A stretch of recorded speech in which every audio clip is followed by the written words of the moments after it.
Name, Patrick Morrison.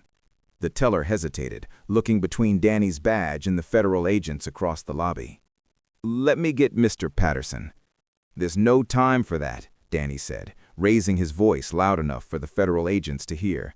I have a valid court order requiring immediate access to that box.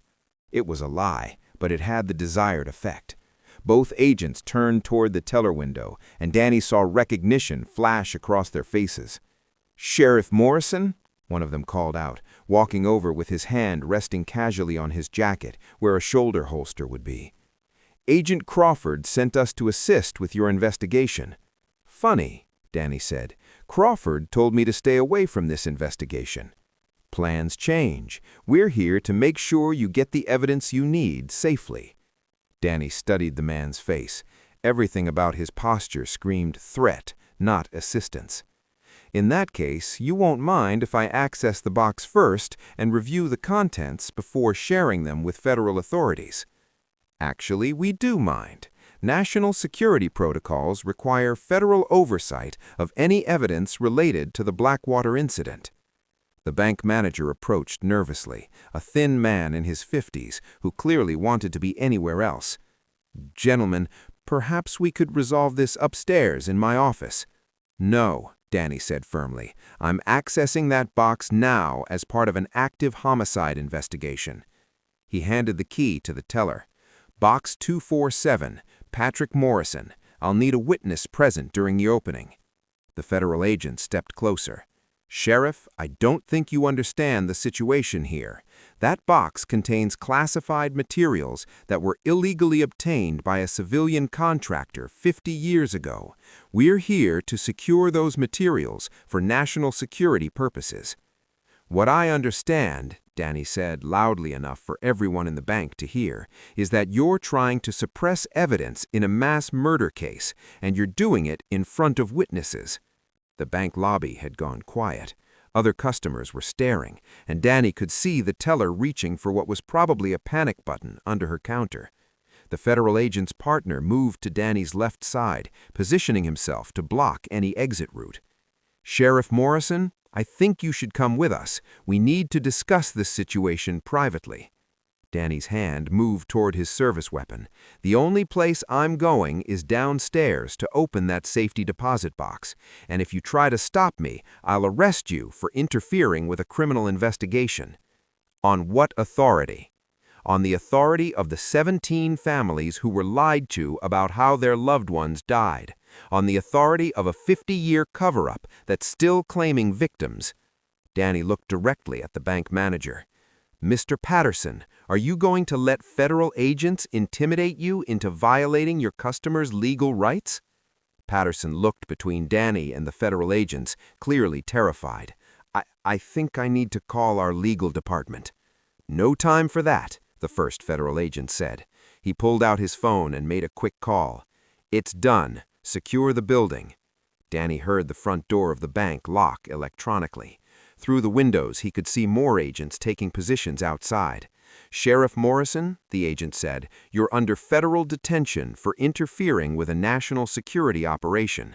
You'll be released once we've secured the classified materials. Danny said, you have no legal authority to detain me. We have all the authority we need. That's when Danny made a decision that would either save his life or end it. He drew his service weapon and pointed it at the federal agent. Everyone on the ground now, he shouted. This is Sheriff Morrison, and I'm placing these men under arrest for conspiracy to commit murder. The bank lobby erupted in chaos. Customers screamed and dropped to the floor. The panic button was hit, and the federal agents drew their weapons. You're making a big mistake, Sheriff, one of the agents said, his gun trained on Danny's chest. The mistake was made 50 years ago, when you murdered my grandfather and 16 other innocent men, Danny replied. Now we're going to find out what they died trying to protect.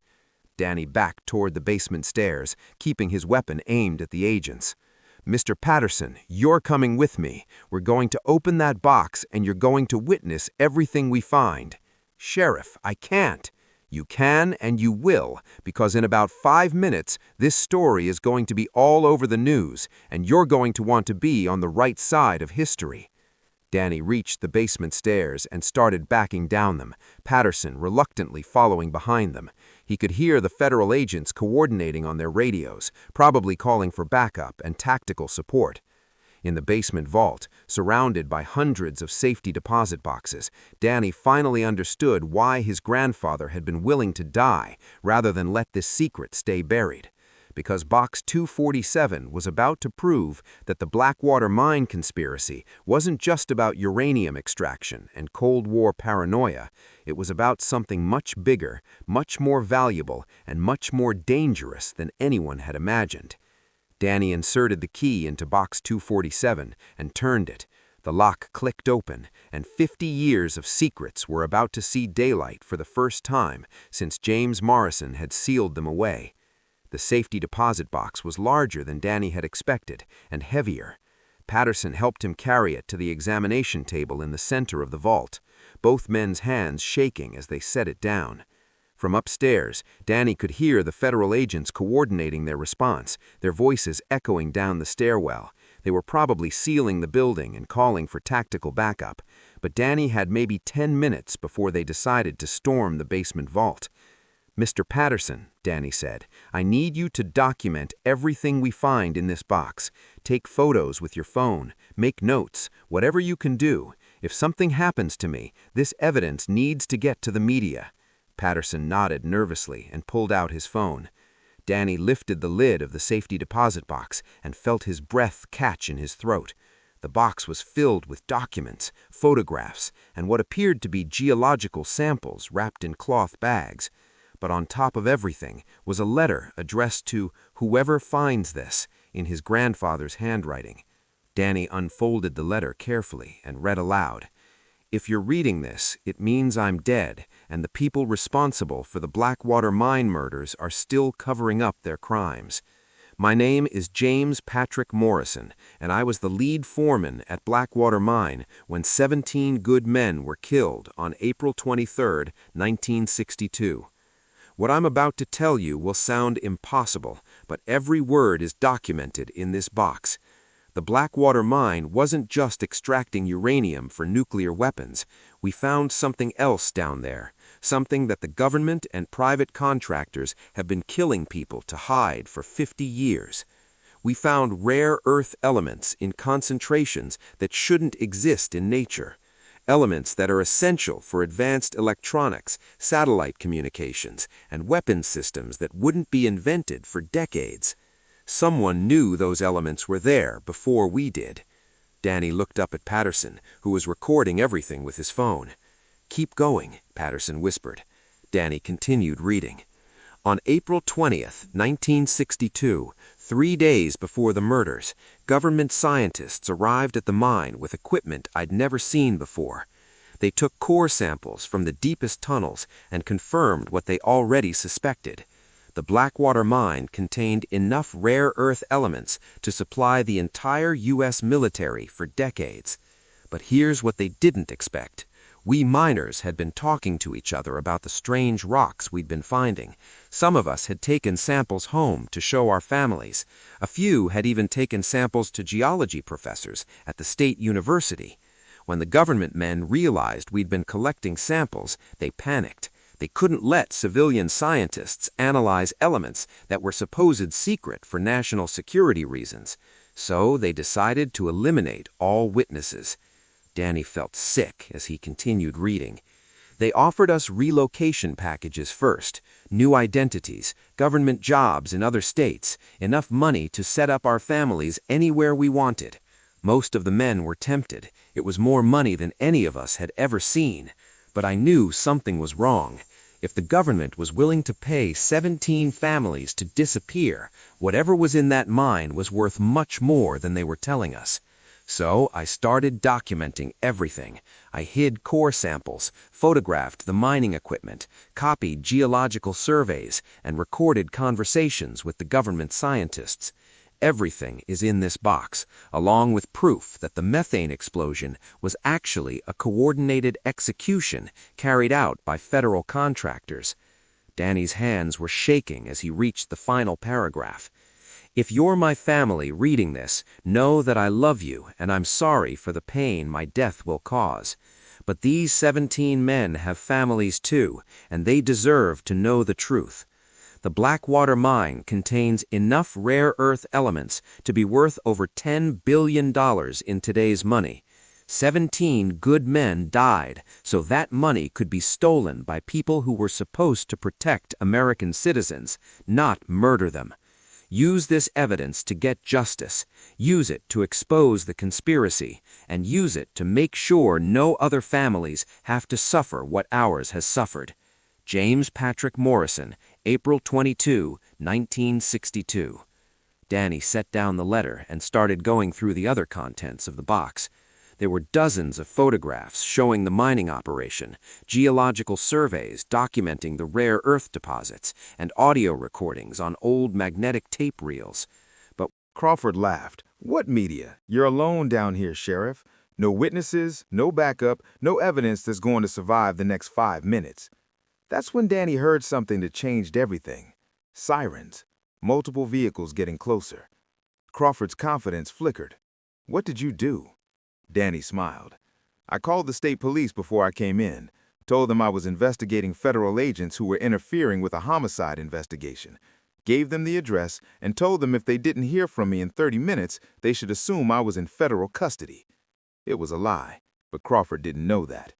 The sirens were getting louder, and Danny could see doubt creeping into the federal agents' faces. You're bluffing, Crawford said. Maybe. But are you willing to bet $10 billion worth of rare earth elements on it? That's when the shooting started upstairs.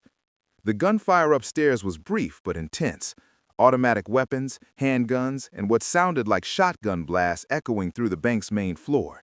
Then sudden, terrifying silence. Crawford pressed his radio earpiece, his face grim. Report. Static. Then a voice. Building secure. Local law enforcement neutralized. No media presence. Danny felt his stomach drop. The sirens hadn't been state police coming to rescue him. They'd been more federal agents arriving to contain the situation. Disappointed, Sheriff? Crawford asked. Did you really think we'd operate for 50 years without learning how to handle local law enforcement interference? Danny's mind raced. If Crawford's people had neutralized local law enforcement, that meant other cops were dead or wounded because of his investigation. The weight of that responsibility hit him like a physical blow. How many? Danny asked quietly. How many what?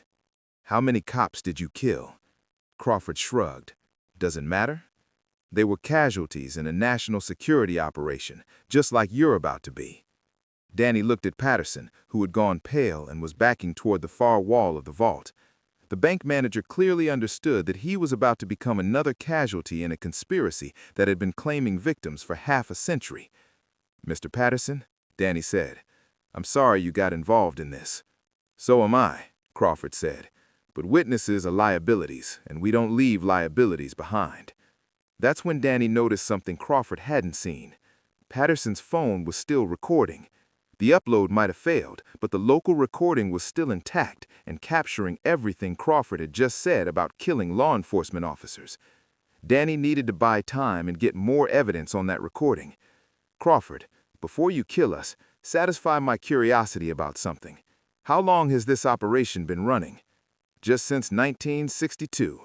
Crawford checked his watch impatiently. Sheriff, we don't have time for humor or dead man. The rare earth elements in Blackwater, when did the government first know they were there? Crawford smiled, apparently enjoying the opportunity to explain his organization's success. We've known about unusual mineral deposits in Appalachia since the 1940s. What we didn't know was exactly how valuable they would become for electronics and weapons systems. So, you've been murdering miners for 80 years? We've been protecting strategic resources for 80 years. The Blackwater incident was just one operation in a much larger program. Danny felt sick. How many other mines? Dozens across multiple states. Whenever civilian miners discovered resources that were classified for national security purposes, we implemented containment protocols. Containment protocols? Is that what you call mass murder? Crawford's expression hardened. I call it protecting American interests against foreign adversaries who would use those resources against us. Danny looked around the vault, his eyes settling on the cloth bags containing his grandfather's geological samples. If Crawford was telling the truth about dozens of other operations, then the Blackwater conspiracy was just the tip of the iceberg. The families who disappeared, Danny said. The ones who took relocation packages. What really happened to them? Some of them accepted new identities and government jobs as promised. They're living comfortable lives under federal protection. And the ones who didn't? Crawford's silence was answer enough.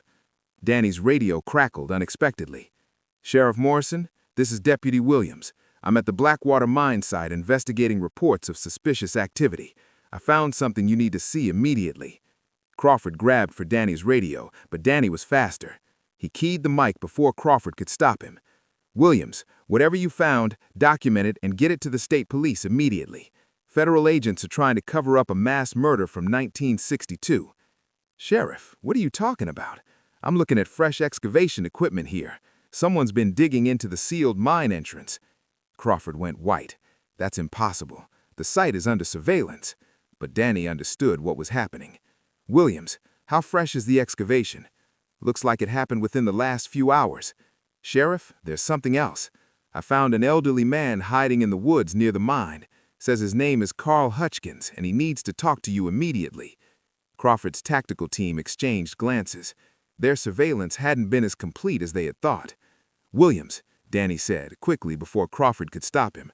"Hutchkins is a witness to the 1962 murders. He has evidence. Get him to safety and contact the FBI immediately." "Sheriff, there's no need for—" Crawford started to say. "Not your FBI," Danny interrupted, still keying the radio. "Contact the FBI field office in Charleston and tell them federal agents are impersonating law enforcement officers in Logan County. Tell them Sheriff Morrison is being held against his will by people claiming to be Agent Crawford's team." Crawford grabbed the radio and smashed it against the concrete wall. "That was a mistake, Sheriff. Now we'll have to kill your deputy, too." But the damage was done. Williams had heard everything, and if Carl Hutchkins was really alive and at the mine site, that meant the conspiracy had lost control of a key witness. Crawford pulled out his phone and made a call. "We have a problem. The Hutchkins asset wasn't neutralized as reported. He's at the mine site with a county deputy. Dispatch a cleanup team immediately." Danny's heart sank. More people were gonna die because of his investigation. "You know what the real tragedy is, Sheriff?" Crawford said, putting away his phone. "Your grandfather actually succeeded in hiding evidence that could have exposed this operation 50 years ago. If you just left it alone, those 17 families might have gotten justice eventually. But now, because of your interference, we'll have to expand the cover-up and eliminate additional witnesses, including me, including you, including Mr. Patterson, including your deputy, including Mr. Hutchkins." Crawford nodded to his tactical team. "And, unfortunately, including your parents, who received classified information during your investigation." Danny's blood turned to ice. "My parents don't know anything." "They know enough. Federal agents visited them. They heard you discussing classified matters. They could become problems in the future." That's when Danny made a decision that would either save innocent lives or get everyone killed. He grabbed one of the geological sample bags from his grandfather's safety deposit box and threw it as hard as he could at the nearest light fixture. The vault plunged into darkness just as Danny dove behind a row of safety deposit boxes, pulling Patterson with him. Gunfire erupted in the confined space, muzzle flashes strobing like lightning as Crawford's tactical team tried to locate their targets in the darkness. But Danny had one advantage. He knew exactly where the circuit breaker panel was because he'd noticed it when they first entered the vault. In 15 seconds, he was going to find out if 50 years of planning and murder could be undone by a small-town sheriff with his grandfather's evidence and a whole lot of luck. The question was whether he'd live long enough to get that evidence to the outside world. Danny crawled through the darkness towards where he remembered seeing the circuit breaker panel, dragging Patterson behind him. The tactical team's flashlight beams cut through the vault like searchlights, and Danny could hear Crawford coordinating their movements in harsh whispers. "Thermal imaging shows 2 heat signatures behind the east wall of boxes," one of the agents reported, moving to flank. Danny reached the circuit panel and felt along the wall until his fingers found the metal box. He yanked it open and started flipping breakers, hoping to kill power to the entire building and maybe trigger some kind of alarm system. The vault went completely dark as even the emergency lighting died. "Building power is down," Crawford's voice echoed in the blackness. "Switch to night vision and end this." But Danny had bought himself maybe 30 seconds, and he used them to grab Patterson and move toward the rear wall of the vault where he'd noticed a service door marked "Authorized Personnel Only." Behind them, he could hear the tactical team moving with military precision, their night vision equipment giving them a huge advantage in the darkness. Danny found the service door and tried the handle. Locked. "Patterson," he whispered, "do you have keys to this door? It leads to the old pneumatic tube system. We don't use it anymore, but it connects to the drive-through teller window. Can we get through it?" "Maybe, but it's a tight fit." Danny could hear the tactical team getting closer. In a few seconds, they'd have clear shots at both of them. He pulled out his service weapon and fired 3 shots at the service door lock, the muzzle flashes temporarily blinding anyone with night vision equipment. The door sprang open, revealing a narrow maintenance corridor that smelled of dust and old grease. "Go," Danny hissed, pushing Patterson into the corridor ahead of him. They crawled through a space barely wide enough for their shoulders, following a path that Danny hoped led to some kind of exit. Behind them, he could hear the tactical team breaking through the damaged service door.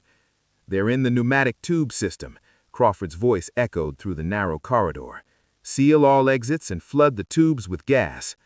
Danny's heart sank. They were trapped in a confined space with armed federal agents behind them and poison gas ahead of them. But then Patterson grabbed his arm. "There," he whispered, pointing to a faint rectangle of light ahead of them, the drive-through window. They crawled faster, Danny's knees scraping against the metal tube walls. Execute Danny and Patterson in broad daylight. "Those men are federal fugitives," Crawford shouted to the news crew. "They're in possession of stolen classified materials." "What classified materials?" the reporter shouted back. "What's this about a mining conspiracy?" Danny realized this was his chance. With live television cameras rolling, Crawford couldn't stop him from telling the truth. "My name is Sheriff Danny Morrison of Mingo County," he called out, pulling his grandfather's letter from his jacket. "I have evidence that federal agents murdered 17 coal miners in 1962 to cover up the theft of rare earth elements worth over $10 billion. The news crew surged forward, cameras focused on Danny as he held up the documents. "This letter was written by my grandfather, James Patrick Morrison, the night before he was murdered by federal contractors. It documents a conspiracy involving the illegal extraction of strategic minerals and the systematic elimination of civilian witnesses."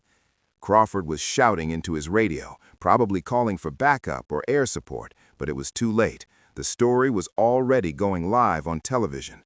More helicopters were arriving, state police, additional news crews, and what looked like genuine FBI agents responding to reports of rogue federal operatives.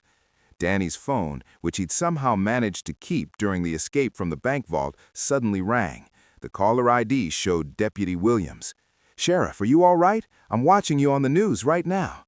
"Williams, where are you?" "Still at the Blackwater mine with Carl Hutchkins." "Sheriff, you need to know. We opened the sealed mine entrance. There are bodies down there. 17 bodies still in their work clothes, all with gunshot wounds." Danny felt vindication and horror in equal measure. "Are you recording everything? Video, photos, everything?" "But Sheriff, there's something else. Hutchkins says there are documents hidden in the mine that prove this conspiracy goes way beyond Blackwater. He says there are dozens of other sites, hundreds of other victims." Danny looked at Crawford, who was now surrounded by state police officers and reporters. The federal agent's career was over, but the conspiracy he represented was much larger than one operation. "Williams, secure that crime scene, and don't let anyone near it except state police investigators, and get Hutchkins somewhere safe. These people have been killing witnesses for 50 years. "Already done, Sheriff. State police are en route, and I've got Hutchkins in protective custody." Danny hung up and turned to face the news cameras again. With the world watching, he was going to expose every detail of the Blackwater mine conspiracy and challenge the federal government to explain 50 years of murder and cover-ups. But as he began reading his grandfather's letter aloud on live television, Danny knew this was just the beginning. Crawford had mentioned dozens of other mining operations, hundreds of other victims, and a conspiracy that reached the highest levels of government. The Blackwater mine murders were about to become the thread that unraveled one of the longest-running cover-ups in American history. And somewhere in Washington, D.C., very powerful people were probably making decisions about how to contain the damage before it destroyed careers, corporations, and government agencies that had been built on 50 years of stolen resources and murdered witnesses. The question was whether Danny Morrison would live long enough to see justice for his grandfather and the 16 other men who had died trying to protect the truth. 6 months after the Blackwater mine story broke, Danny Morrison stood at the entrance to what had once been a sealed tomb and was now the most extensively investigated crime scene in West Virginia history. The FBI had recovered the remains of 16 miners from the depths of the mine. His grandfather's body was never found, leading investigators to believe James Morrison had been buried elsewhere after his murder. Each victim showed evidence of execution-style gunshot wounds, exactly as Carl Hutchins had described witnessing 50 years earlier. But the bodies were just the beginning of what they found. Hidden in a reinforced chamber deep within the mine were boxes of documents that James Morrison had secreted away before his death. Contracts between government agencies and private mining companies, lists of other containment operations across Appalachia, and geological surveys identifying billions of dollars worth of rare earth elements that had been extracted under the cover of national security. The paper trail led to mining operations in Kentucky, Pennsylvania, Virginia, and Tennessee, where similar accidents had eliminated civilian witnesses to classified extraction programs. In total, investigators identified over 300 miners and their family members who had been murdered or disappeared over 8 decades of covert resource operations. Danny walked through the mine's main tunnel, now lit with industrial lighting and swarming with forensic investigators, journalists, and congressional staff members preparing for hearings that would expose the full scope of the conspiracy. Carl Hutchins had become the star witness in what media outlets were calling the Blackwater hearings. His testimony about witnessing the 1962 murders had corroborated every detail in James Morrison's hidden documents, and his 50 years of careful observation had helped investigators identify other surviving witnesses who had been living and hiding across the country. Sheriff Morrison, Danny turned to see Congressman Michael Torres, chairman of the House committee investigating the mining conspiracy. Torres had flown in from Washington to personally examine the crime scene. "Congressman," Danny said, shaking the man's hand, "thank you for coming." "Thank you for having the courage to expose this," Torres replied. "Do you realize what you've uncovered here? This isn't just about mining operations. The rare earth elements stolen from sites like Blackwater have been the foundation of American electronics and weapons technology for decades. Cell phones, satellites, guided missiles, all of it built on resources that were literally stolen at gunpoint from American communities." Danny nodded grimly and paid for with American lives. They walked deeper into the mine, past evidence markers where investigators had found bullet casings, personal belongings, and the makeshift barricades the miners had built in their final desperate attempt to defend themselves. "What's the status of the prosecutions?" Danny asked. Torres's expression darkened. "Mixed results. Agent Crawford and his immediate team are facing federal murder charges, but some of the higher-level officials have claimed immunity based on national security classifications. We're fighting those claims in court, but it's going to be a long battle.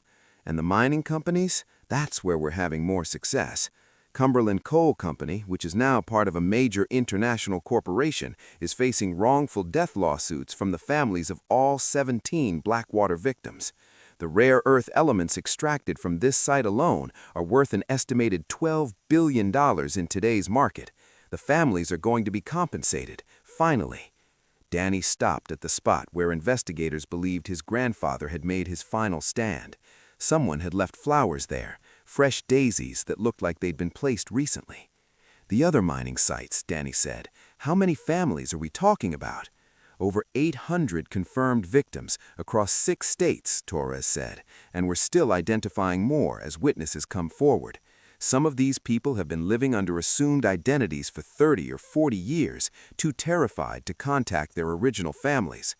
Danny thought about the scope of the conspiracy.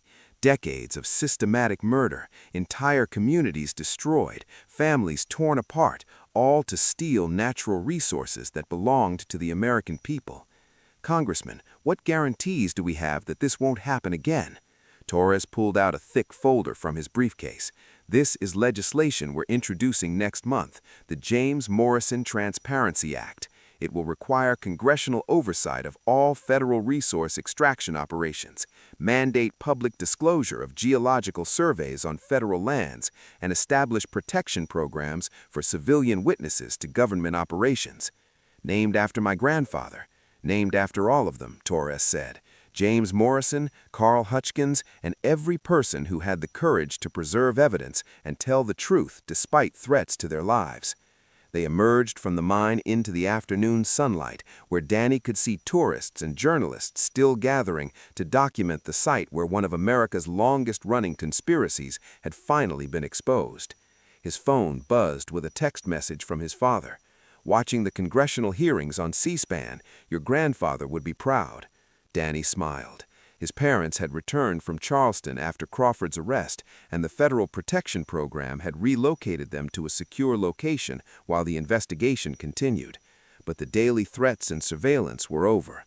The conspiracy had been too thoroughly exposed to continue operating in the shadows. Sheriff Morrison, a young woman, approached them, notebook in hand. I'm Jennifer Walsh from the Washington Post. I'm working on a book about the Blackwater conspiracy. Could I ask you a few questions? Danny had given hundreds of interviews over the past 6 months, but he still found it surreal that his grandfather's hidden evidence had become the basis for congressional investigations, federal prosecutions, and now books about government cover-ups. What do you want to know? What made you decide to keep investigating even after federal agents threatened your life? Danny thought about the question for a moment, looking back toward the mine entrance where 17 men had died trying to protect the truth. I think about my grandfather's letter. The last thing he wrote was, use this evidence to get justice, use it to expose the conspiracy, and use it to make sure no other families have to suffer what ours has suffered. That's not just advice, that's a responsibility that got passed down through 50 years of secrecy. And now those 17 families finally know the truth about how their loved ones died. Now the people responsible are facing justice, and now we have protections in place to make sure government agencies can't murder American citizens to steal their natural resources. Jennifer Walsh scribbled notes furiously. Do you think justice has been served?